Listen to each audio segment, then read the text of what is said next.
Les damos la más cordial bienvenida a un nuevo episodio de Historias de Familia Rota. Como siempre, es un placer contar con su presencia. Nos gustaría saber desde qué rincón del planeta nos sintonizan. Dicho esto, es momento de adentrarnos en el relato que hemos preparado para ustedes. Crecí en Albany, Nueva York, en un pequeño apartamento que nunca sentí realmente como un hogar. Mi madre murió cuando yo tenía solo 11 años. Y desde ese momento solo éramos mi padre y yo. Pero mi padre no era un protector. Se ahogaba en alcohol. Cada noche entraba tropezando por la puerta con una botella en la mano. Cada mañana me prometía que dejaría de beber y cada tarde rompía esa promesa de nuevo. Aprendí a cocinar, a limpiar, a cuidar de mí misma porque él no podía. Los vecinos me compadecían. Los profesores negaban con la cabeza, pero nadie podía cambiar el hecho de que yo era la hija de un hombre que vivía más en el fondo de un vaso que en la realidad. Llevé esa infancia como un pesado fardo sobre mi espalda, pero me dije a mí misma que nunca dejaría que me definiera. Estudié mucho, solicité la admisión en la escuela de enfermería cuando finalmente me gradué y entré en el Albany Medical Center con mi uniforme blanco. Sentí por primera vez que mi vida podría ser mía. Fue allí donde conocí a Jonathan Mitchell. Una noche, lo llevaron de urgencia al hospital con un fuerte dolor abdominal. Yo fui la enfermera asignada a su cuidado después de su apendicectomía de emergencia. Se despertó atontado, parpadeando bajo las duras luces del hospital, y el primer rostro que vio fue el mío. Durante días después de la cirugía, deambulaba hasta el puesto de enfermeras con el pretexto de necesitar agua o medicación. Pero en realidad solo quería hablar. Escuché mientras me contaba sobre su trabajo en finanzas, sus ambiciones y cómo siempre había vivido con su madre,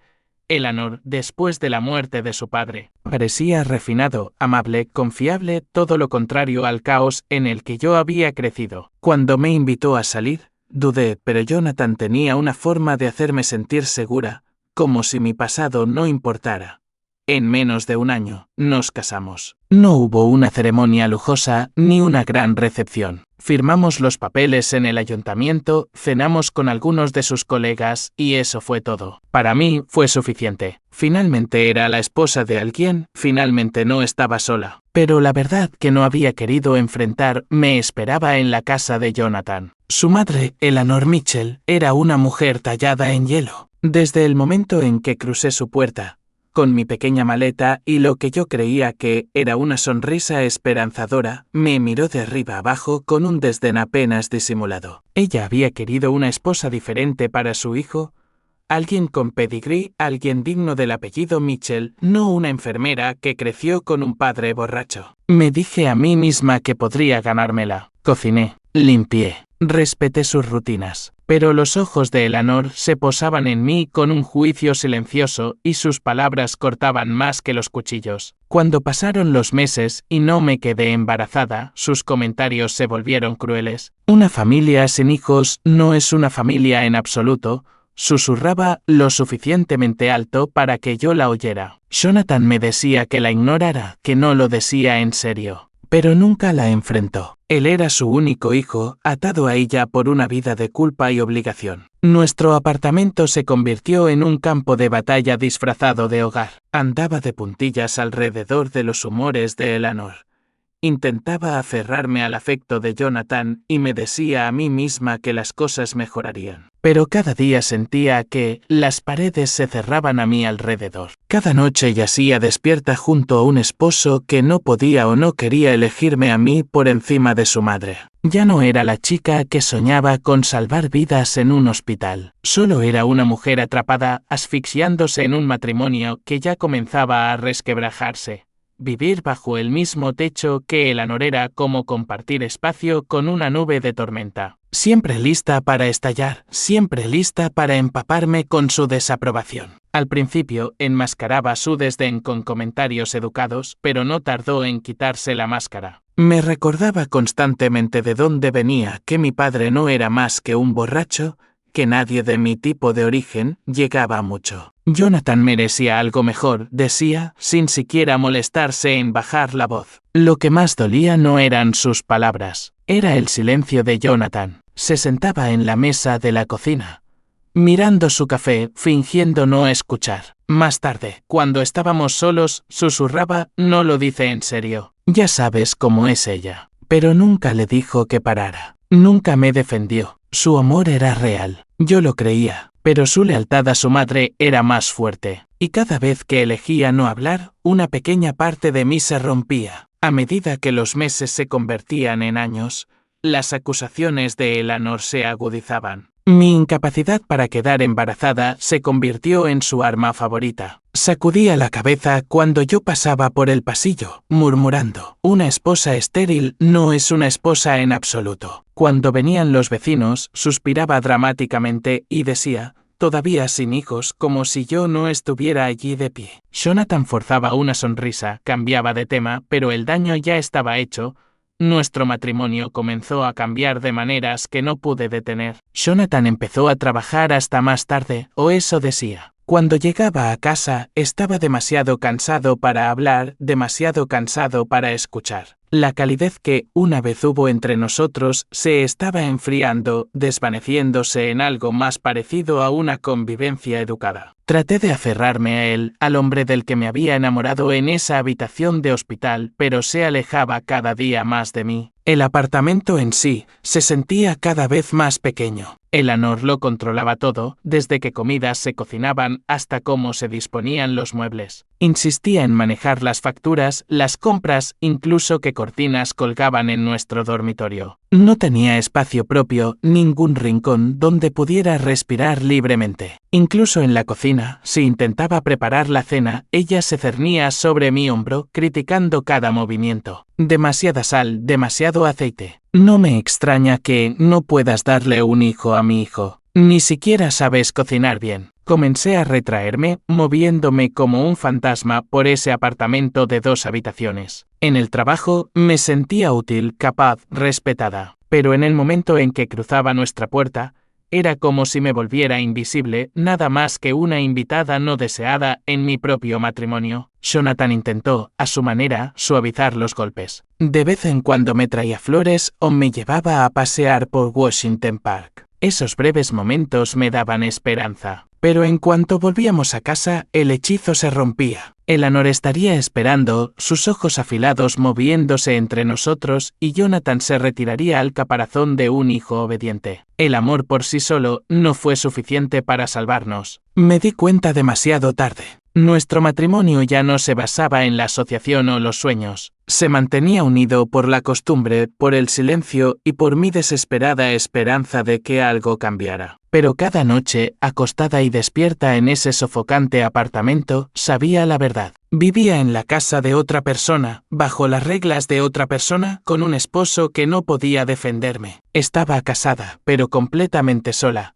Nuestro 5º aniversario de bodas llegó a principios de primavera. Por una vez, Jonathan parecía decidido a hacer que la noche fuera especial. Reservó una mesa en uno de los mejores restaurantes del centro de Albany, un lugar que siempre habíamos admirado desde fuera. Cuando cruzamos sus altas puertas de cristal, sentí un destello de esperanza de que quizás, solo quizás, quería recordarme el amor que nos había unido en primer lugar. Los candelabros brillaban suavemente, proyectando una luz dorada sobre las mesas pulidas y los manteles blancos impecables. Un cuarteto de cuerda tocaba en una esquina, su música entrelazándose con el suave murmullo de la conversación. Jonathan tomó mi mano, sonriendo de una manera que no le había visto en mucho tiempo. Esta noche es para nosotros, dijo, retirando mi silla. Mi corazón se elevó. Por primera vez en meses, me sentí como su esposa, no solo una sombra que lo seguía. No sabía, por supuesto, que Eleanor ya había trazado sus planes. De alguna manera, había descubierto dónde Jonathan había hecho la reserva, y a través de su red de amigos, se había puesto en contacto con Stephanie Black, su primer amor, la chica de sus días de escuela. No tenía idea de que Eleanor todavía creía que Stephanie era la única mujer verdaderamente destinada a su hijo. Cuando Stephanie entró en el restaurante, no la noté de inmediato. Estaba demasiado ocupada, disfrutando de la rara calidez en los ojos de Jonathan mientras me servía una copa de champán. pero vi cómo su expresión cambiaba. Su mano tembló ligeramente al dejar la botella, su mirada atraída hacia la entrada. Giré la cabeza justo a tiempo para ver a una mujer deslizarse por el suelo con una confianza con la que solo algunas mujeres nacen. Era impresionante, alta, impecablemente vestida. Cada paso suyo llamaba la atención. Sonreí cortésmente, asumiendo que era solo otra comensal. Pero la cara de Jonathan me dijo lo contrario. Su mandíbula se tensó, sus ojos fijos en ella como un hombre que ve un fantasma de su pasado. Rápidamente apartó la vista cuando lo miré de nuevo, forzando una sonrisa, levantando su copa como si nada hubiera pasado. Yo seguía felizmente ignorante de quién era ella. Para mí, seguía siendo una noche hermosa. Bailamos al son de la música del cuarteto, mi mejilla apoyada en su hombro, mi corazón hinchado al pensar que tal vez la tensión en casa podría arreglarse. No vi lo distraído que estaba, como sus ojos se desviaban ocasionalmente por la sala cuando pensaba que no lo miraba, pero Jonathan lo sabía. Reconoció a Stephanie al instante. Habían pasado años desde que ella lo había dejado, persiguiendo riqueza y estatus con un hombre mayor. Sin embargo, verla ahora reavivó algo peligroso dentro de él. El dolor de la traición que una vez había llevado pareció derretirse bajo el calor del anhelo. Era carne y hueso, de pie a unas pocas mesas de distancia, más seductora que nunca. Yo reía, bebiendo mi champán, contándole historias sobre pacientes del hospital, sobre pequeñas esperanzas para el futuro. Él asentía, pero podía sentir que su mente estaba en otra parte, aunque no sabía dónde. Mi corazón estaba ligero esa noche, pero el suyo ya comenzaba a divagar. Al salir del restaurante, Jonathan me abrazó, sugiriendo que pasáramos por el apartamento que usábamos ocasionalmente cuando necesitábamos espacio de su madre. Acepté creyendo que era su manera de mantener viva la noche. No me di cuenta de que la chispa que yo sentía no era la misma que ardía en su pecho. La mía era esperanza. La suya era el fuego de un amor pasado reavivado. Esa noche me fui a dormir con una sonrisa, segura de que habíamos dado un paso para reencontrarnos. Jonathan yacía a mi lado en silencio, con los ojos abiertos en la oscuridad, atormentado no por mí, sino por Stephanie Black. Después de esa noche de aniversario, noté cambios sutiles en Jonathan. Empezó a trabajar hasta más tarde, saliendo del apartamento con excusas vagas sobre reuniones urgentes o plazos de última hora. Su teléfono de repente siempre estaba en silencio, guardado en el bolsillo de su chaqueta. Y si yo intentaba cogerlo, se ponía tenso. Al principio, traté de convencerme de que me lo estaba imaginando. Todo matrimonio tiene sus baches, me decía a mí misma. Pero la verdad me carcomía en silencio noche tras noche. Sentía crecer la distancia entre nosotros. La calidez de su tacto se había enfriado, reemplazada por una cortesía casi mecánica. Por las mañanas, me besaba en la mejilla al irse a trabajar. Pero sus labios se sentían fríos, sus ojos distraídos. En la cena, apenas hablaba, perdido en algún mundo al que no podía llegar. Cuando le pregunté directamente, suspiraba y decía: «¿Es solo la presión en la oficina, Anna?» «No te preocupes». Quería creerle. Dios quería creerle. Pero pequeñas señales lo traicionaban, un leve rastro de perfume que no era el mío en su camisa, un recibo de un restaurante al que nunca habíamos ido juntos metido en su bolsillo. Su costumbre de ducharse en cuanto llegaba a casa, aunque fuera tarde. Mi corazón me decía la verdad, pero mi mente luchaba contra ella. No estaba lista para admitir que el hombre sobre el que había construido mi vida ya podría estar deslizándose a los brazos de otra persona. Una noche, Jonathan me dijo que tenía que quedarse en la oficina para preparar una presentación importante. Algo en su voz no me sonó bien. Esperé hasta que oscureció y entonces decidí que no podía ignorar más las dudas. Llamé a un taxi y le pedí al conductor que me llevara al edificio de oficinas. El guardia de la recepción me miró con confusión. «Todos los empleados se fueron hace horas, señora. El edificio está cerrado desde las 8. Se me revolvió el estómago. Le di al conductor otra dirección, el pequeño apartamento que Jonathan usaba a veces cuando trabajaba hasta tarde. Siempre me había dicho que era por conveniencia un lugar tranquilo para descansar cuando las largas horas se hacían demasiado pesadas. Pero al acercarme al edificio vi luces cálidas brillando en las ventanas. Subí las escaleras lentamente, mi corazón latiendo tan fuerte que pensé que podría estallar. Cuando llegué a la puerta, dudé solo un momento antes de llamar. Desde dentro oí risas. La risa de una mujer, ligera y segura. Luego la voz de Jonathan, baja y familiar, diciendo palabras que no pude entender del todo. La puerta se abrió y allí estaba ella. Stephanie Bleck estaba de pie ante mí, vistiendo una de las camisas de Jonathan, abotonada descuidadamente, su cabello despeinado, sus ojos brillando con triunfo. Detrás de ella, Jonathan apareció descalzo, con el pelo húmedo como si acabara de salir de la ducha. La escena casi hizo que mis rodillas cedieran. Nunca había sentido un dolor tan agudo, tan absoluto. No podía hablar. Simplemente le entregué a Jonathan la bolsa de la compra que había traído, más por instinto que por razón. El silencio entre nosotros era más fuerte que cualquier grito. Y entonces, como si el momento no fuera lo suficientemente cruel, otra voz cortó el aire. Eleanor salió del pasillo, con el rostro tranquilo, casi satisfecho. «Ahora lo entiendes», dijo fríamente. «Mi hijo finalmente ha encontrado a la mujer que puede darle un hijo a esta familia. Stephanie ha sido la adecuada para él todo el tiempo. Tú nunca debiste quedarte». El mundo se inclinó bajo mis pies. Me ardía la garganta, pero no salían palabras. Me di la vuelta, bajé esas escaleras y de alguna manera encontré el camino a la calle. El aire de la noche se sentía pesado, oprimiéndome, asfixiante. Ni siquiera recuerdo cómo llegué a casa. Todo lo que sabía era que algo dentro de mí se había hecho añicos sin remedio. El divorcio fue rápido y casi clínico. Como Jonathan y yo no teníamos hijos, había poco por lo que pelear. Él vino al juzgado solo, sin Stephanie a su lado, y firmó los papeles como si estuviera finalizando un negocio. No derramé ni una lágrima frente a él. Mi dolor ya se había secado en algo más duro, algo más frío. Para cuando salí de ese edificio con mi nombre restaurado.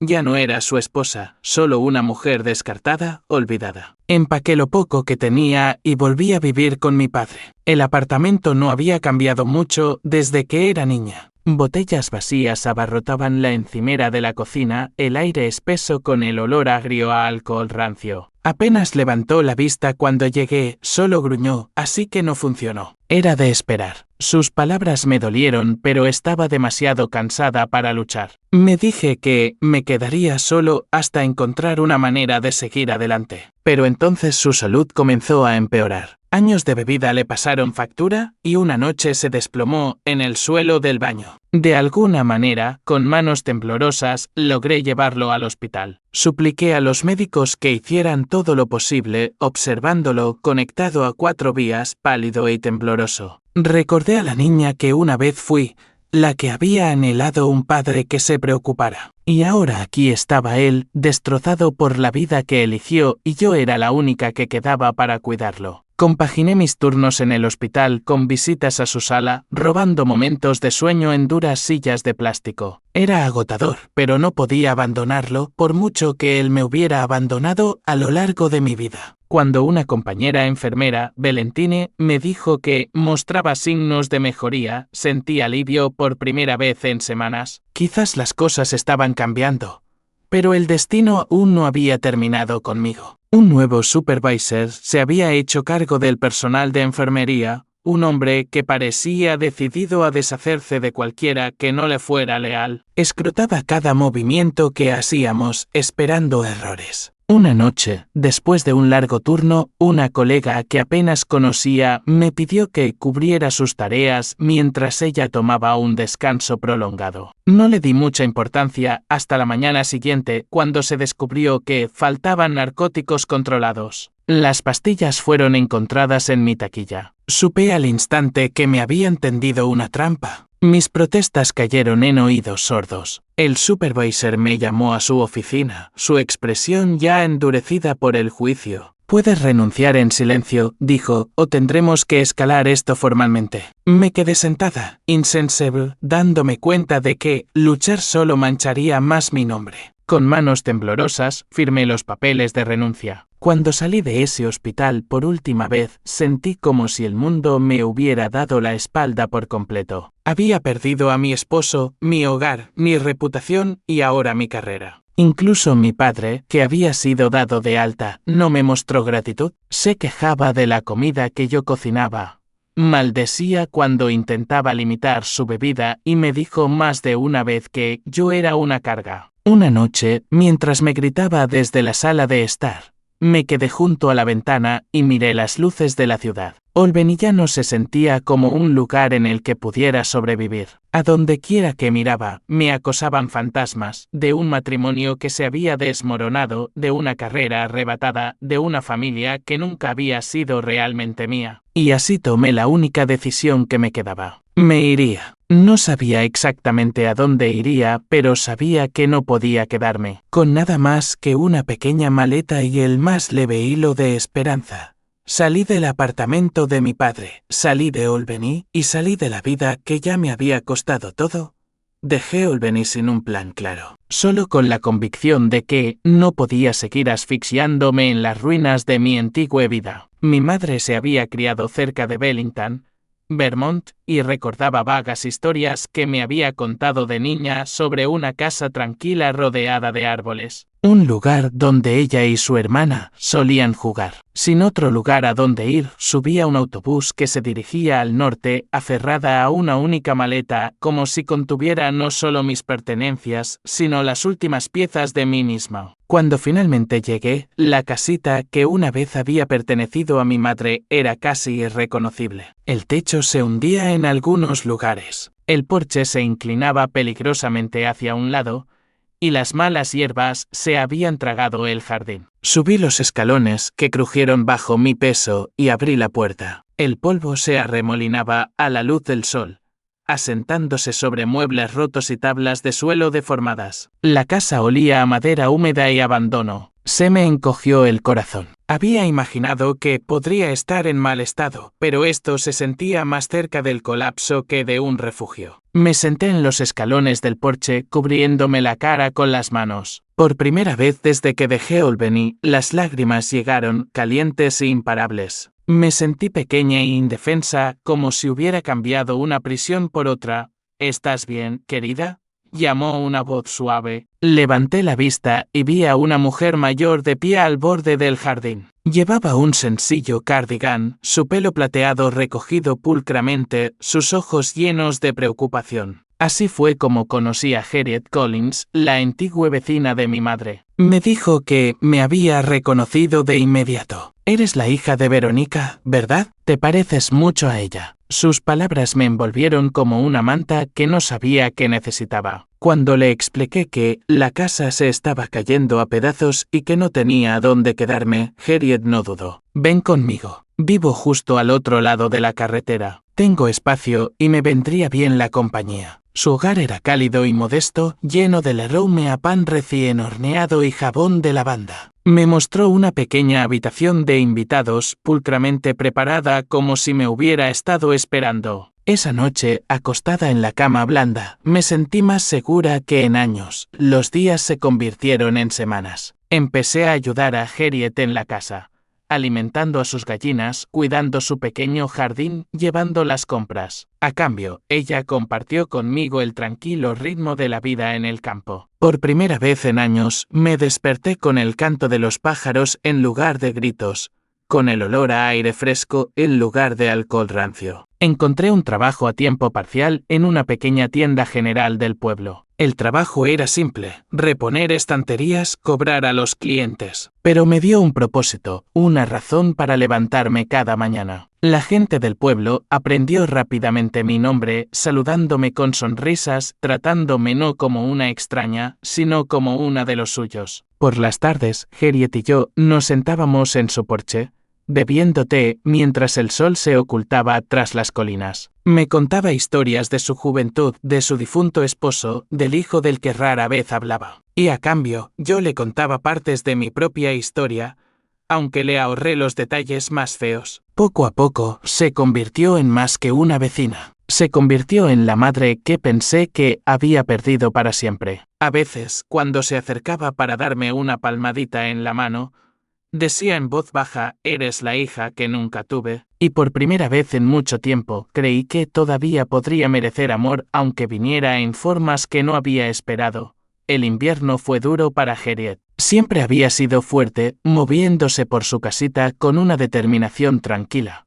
Pero podía ver que su fuerza se desvanecía. A finales de enero pasaba más tiempo en la cama que fuera de ella. Hice todo lo que pude, cociné, limpié, me senté a su lado, pero en el fondo sabía que se estaba yendo. Una fría mañana de febrero me llamó a su habitación. Su voz era débil, su mano temblaba al buscar la mía. Anna susurró: «No quiero que te quedes sola. La casa de enfrente debería ser tuya. Ya lo he puesto por escrito». Las lágrimas nublaron mi vista. «Harriet, por favor, no hables así». Me dedicó una sonrisa suave, del tipo que hacía brillar sus ojos a pesar de su fragilidad. «Has sido la hija que nunca tuve. De esta manera, sabré que siempre tendrás un lugar al que pertenecer». Una semana después, se había ido. La casa se sentía insoportablemente silenciosa sin su voz, sin el sonido de sus pasos en los suelos de madera. La gente del pueblo se reunió para su funeral, llenando la pequeña iglesia de la colina con flores y himnos. Me quedé junto al ataúd con las manos cruzadas, sintiendo como si hubiera perdido a mi madre de nuevo. Ese fue el día que conocí a Thomas Green, el único hijo de Harriet. Llegó tarde la noche antes del funeral, su rostro pálido por el viaje y el dolor. Cuando se presentó, su apretón de manos fue firme, pero sus ojos estaban enrojecidos, llevando el peso de los años pasados lejos de su madre. «Debería haber venido antes», murmuró después del servicio con la voz quebrada. «Perdí demasiado tiempo». Le conté los últimos días de Harriet, como había hablado de él a menudo, como nunca había dejado de amarlo. Sus hombros temblaron, y por un momento pareció un niño pequeño, perdido. En ese instante, comprendí su arrepentimiento como si fuera el mío.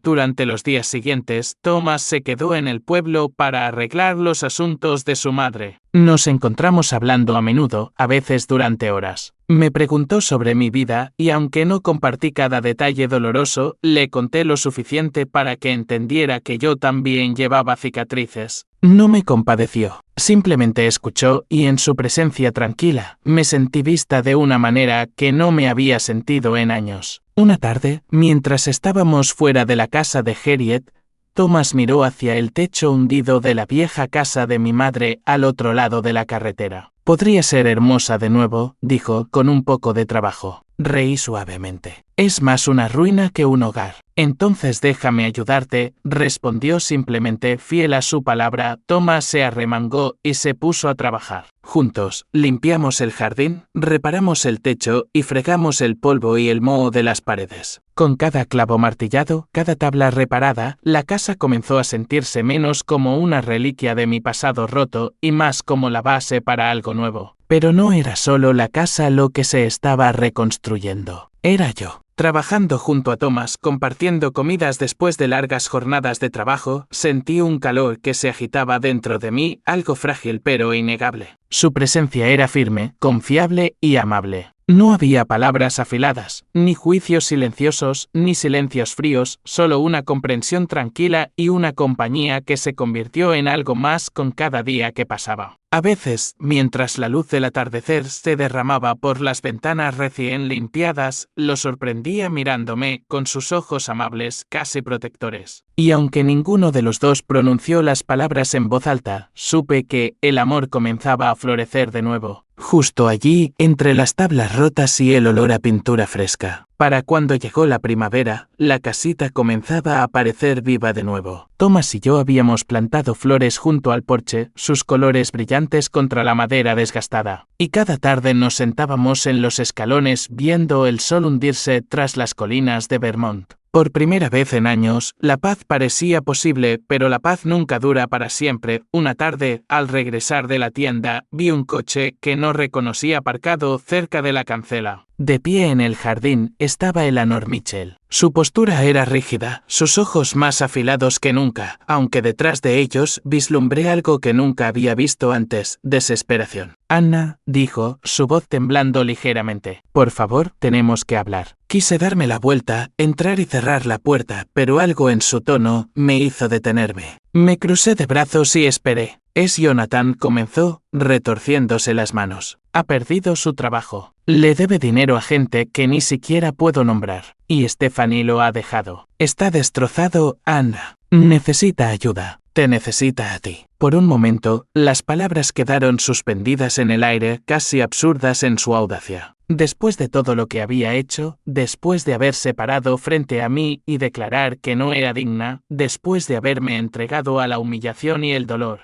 quería que salvara a su hijo. Sacudí la cabeza lentamente. No, Eleanor. Él tomó su decisión. Quería a Stephanie y quería la vida que venía con ella. Ahora tiene que vivir con las consecuencias. Sus labios temblaron, pero insistió. Lo amaste una vez. Eso no significa nada. Significa que sé quién es realmente, respondí fríamente. Es exactamente por eso que nunca volveré. Su rostro se endureció, el breve atisbo de debilidad desapareció. Sin otra palabra, se dio la vuelta y caminó hacia su coche, sus tacones crujiendo en la grava como el cierre de una puerta que nunca debería haberse reabierto. Pensé que ese era el final. Pero una semana después apareció el propio Jonathan. Estaba en el jardín, arrodillada entre las hileras de nuevos plantones, cuando oí pasos detrás de mí. Me giré, y allí estaba él, más delgado, su rostro surcado por el agotamiento, su traje gastado y mal ajustado. Anna, dijo con la voz ronca. Por favor, te necesito. El sonido de su voz una vez me habría derretido. Ahora solo removía las cenizas de un fuego extinguido hacía mucho tiempo. Me levanté lentamente, limpiándome la tierra de las manos. Ya no tienes derecho a decir mi nombre de esa manera, respondí. Se acercó más, con los ojos brillantes. Me equivoqué. Stephanie me usó. Se fue en el momento en que las cosas se pusieron difíciles. Tú fuiste la que estuvo a mi lado. Tú fuiste a la que debería haber elegido. Por favor, solo dame otra oportunidad. Antes de que pudiera responder, Thomas salió de la casa. Se colocó a mi lado, su presencia firme e inquebrantable. Su mano rozó ligeramente mi espalda, un recordatorio silencioso de que no estaba sola. Ya has dicho suficiente, le dijo Thomas con firmeza. Anna no te debe nada. No después de lo que hiciste. Los ojos de Jonathan se movieron entre nosotros, llenos de algo parecido al arrepentimiento, pero también a la envidia. ¿Así que esto es todo? ¿Me reemplazas así como así? Lo miré a los ojos y hablé con claridad. Te reemplazaste a ti mismo la noche que la elegiste a ella por encima de mí. Ahora, vete. Thomas dio un paso adelante, su voz baja pero cortante. La has oído. Vete. Jonathan se quedó un momento con los hombros caídos antes de finalmente darse la vuelta. Mientras caminaba por el sendero, sentí que los últimos vestigios de su control sobre mí se disolvían. Thomas pasó su brazo alrededor de mí, atrayéndome hacia él. Él ya no es tu historia, dijo en voz baja. Y tenía razón. Jonathan había sido un capítulo de dolor, pero ese capítulo finalmente estaba cerrado. Los meses posteriores a la última visita de Jonathan se desarrollaron como el lento florecer de la primavera. Con él fuera, una sombra se levantó y por primera vez en años me sentí libre para respirar. Thomas Cyril y con yo nos acercamos más con cada día que pasaba. Nuestro vínculo forjado no en una pasión fugaz, sino en una confianza tranquila, en una compañía constante. Cuando me pidió que me casara con él, no fue bajo candelabros ni en una gran exhibición. Simplemente tomó mi mano una tarde, mientras nos sentábamos en el porche, el cielo de Vermont bañado en rosa y oro, y dijo, Anna, quiero construir una vida contigo. ¿Quieres? Las lágrimas llenaron mis ojos mientras susurraba, sí. No fue el tipo de propuesta con la que sueñan las niñas pequeñas, pero era exactamente lo que mi corazón siempre había necesitado: honestidad, estabilidad, amor sin condiciones. Nuestra boda fue pequeña, celebrada en la iglesia local con la gente del pueblo reunida como una familia. No hubo vestidos caros, ni decoraciones elaboradas, solo risas, música y una comida sencilla compartida después en el salón comunitario. Mientras estaba de pie frente a Thomas, sus manos cálidas en las mías, sentí la presencia de Harriet tan seguramente como si estuviera sentada entre los invitados. En mi corazón podía oír su voz: siempre tendrás un lugar al que pertenecer. La vida en Bellington se convirtió en un tapiz de alegrías sencillas. Thomas trabajaba como carpintero, sus manos firmes y hábiles mientras reparaba no solo nuestra casa, sino también las de otros. Volví a la enfermería, esta vez en una pequeña clínica, donde no era solo otra cara en una lista abarrotada, sino parte de una comunidad que me valoraba. Los vecinos pasaban con pan recién hecho, frascos de miel o simplemente para hablar. Por primera vez me sentí arraigada, como si no estuviera solo de paso por la vida, sino viviéndola de verdad. Cuando nació nuestro primer hijo, un niño con los ojos de Thomas y mi cabello, pensé que mi corazón podría estallar. Sosteniéndolo contra mi pecho, supe que los años de dolor, traición y soledad me habían llevado a este momento. No era solo una esposa o una madre. Estaba completa de nuevo. Thomas a menudo llegaba a casa cubierto de serrín, tomando a nuestro hijo en brazos con una risa que resonaba por toda la casa. Por la noche, después de que el bebé se durmiera, nos sentábamos juntos en el porche viendo las luciérnagas parpadear en los campos. Él apoyaba su brazo en mis hombros y yo me apoyaba en él, agradecida por la paz que habíamos construido. La comunidad también nos acogió. En las reuniones del pueblo, ya no era la extraña de Albany, sino Anna Green, la esposa de Thomas, la enfermera que ayudaba a traer bebés al mundo y consolaba a las familias en la enfermedad. La gente sabía mi nombre y lo pronunciaban con calidez. Esa pertenencia que una vez había anhelado, finalmente la encontré, no en la familia en la que me había casado, sino en la que había elegido y construido. Una tarde, después de acostar a nuestro bebé, salí sola al porche.